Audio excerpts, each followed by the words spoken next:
আসসালামু আলাইকুম সুপ্রিয় দেশবাসী।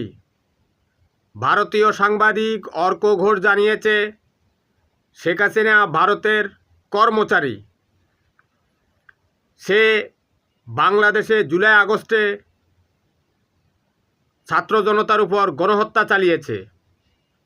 রিয়া গোপ নামক একটা হিন্দু 7 বছরের শিশুকে স্নাইপারের গুলিতে ক্ষতবিক্ষত করে হত্যা করেছে। এই ভারতীয় পুরাতন বৃত্তকে কেন ভারতে লালন পালন করা হবে?